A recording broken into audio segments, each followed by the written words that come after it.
I'm Ryan Delzell. I'm one of the principals of the Delzell Group, a family real estate team. We've been working with buyers and sellers in North San Diego County since 1992. We've also created an investment side of our business that really started with the Great Recession. And we have a group of family, friends, closely held contacts that we've been working with for the past 15 years. We've got over 50 remodel properties and ground up new construction. We love this area. And where we are today is in Alevenhain, the equestrian community of Encinitas. And in a little bit, I'm going to talk about another equestrian community outside of San Diego where we're currently investing. So savvy investing has always been about taking advantage of supply and demand, and that's no different in real estate. What we have seen on the demand side for real estate is very interesting. In the early 1990s, you had a real population boom that is now the millennials. Those millennials are now today in their mid-30s and they're in the prime home buying age, and that is really fueling demand. The other part of the demand equation is what's happened after COVID. COVID really increased the idea of working from home, and people didn't want to be in tight spaces where apartments used to be the option. Now they wanted more space, they want single family homes. On the other side, you have the supply. And after the 2008 crash, there was a real shutdown with the home builders in new construction. And for the past 15 years, we have been undersupplied to the tune of 4 to 6 million homes that have not been built. You take those things together, and that is why single family homes right now and in the years ahead are very promising as an investment opportunity. I'm joined here by Ben Reilly of First Floor Capital Management. Ben has his JD from the University of Arizona. His business partner, John Patterson, has his MBA from Harvard. So these guys are no dummies. But more importantly, over the last 5 or 6 years, we've worked really closely with them in the single family asset space. So we wanted to get you out from Arizona into the lovely San Diego It's beautiful climate. here. Yeah, not bad, right? So Ben, I just wanted to hear from you. Why are you bullish on single family homes and rentals in particular? Yeah, I think you alluded to it. It's all about supply and demand, right? Right. And since 2008, unfortunately, we haven't built homes in the United States. Right. And so it's created a big imbalance. And then you bolster on the millennials now starting family formation, baby boomers living longer, staying in their homes longer. And it's a pretty big issue. And I think it's going to be an issue that's here for at least the next 5 to 10 years. Yeah, and we aren't the only ones that recognize this problem in the market.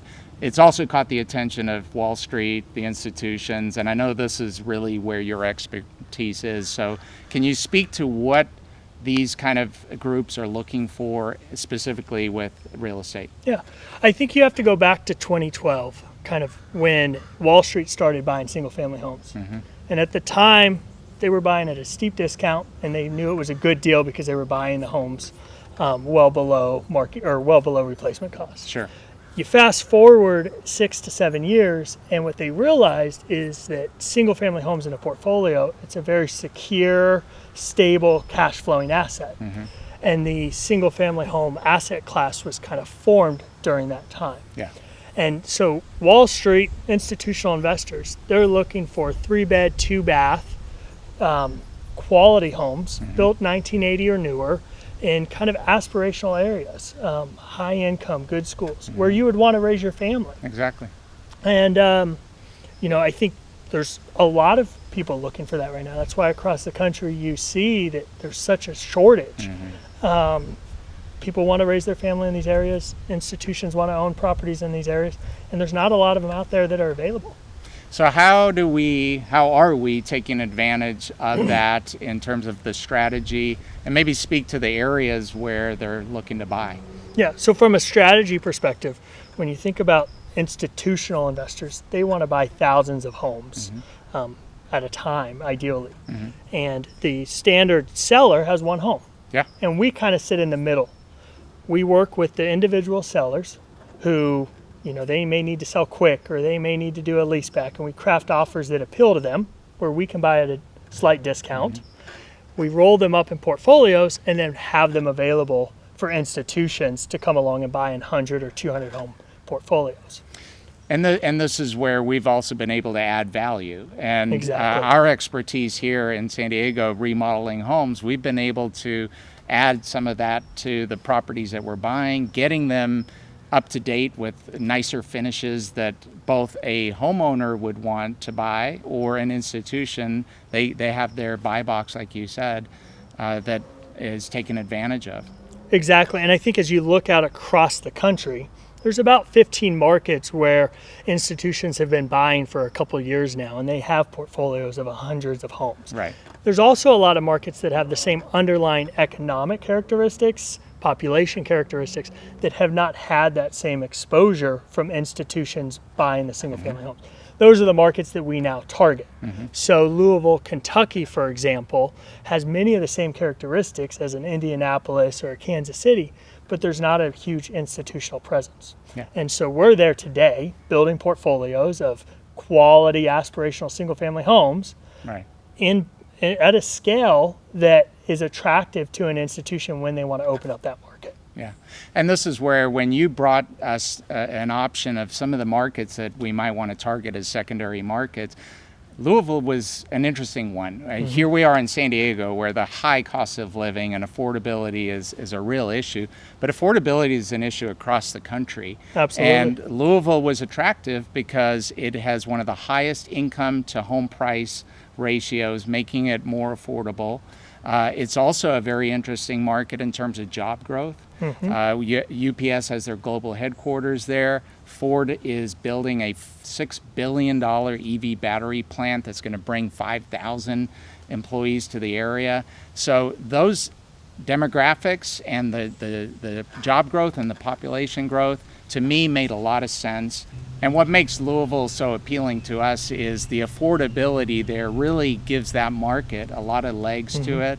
And we're really, together with you as the asset manager, we're doing the hard work of finding individual properties, remodeling them with light cosmetic remodels to get them to be appealing not just to a buyer, but to the institutions, and packaging them together, like you said, in an attractive portfolio that's very marketable. And I think we're starting in Louisville. We've already seen in other markets, but in Louisville, where we've been there about a year now, we're reaching economies of scale where operationally we start to see the benefits. Right. We have a network of real estate agents who are bringing us deals before they hit the market. Yeah.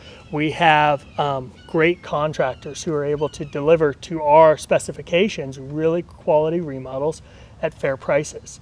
And so that's very exciting. And then I think you're spot on with the affordability piece. The income to rent or income to home price in Louisville is very attractive.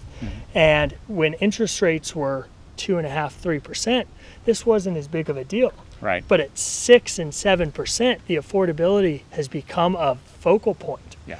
And again, from that standpoint, we're very bullish on Louisville. Yeah.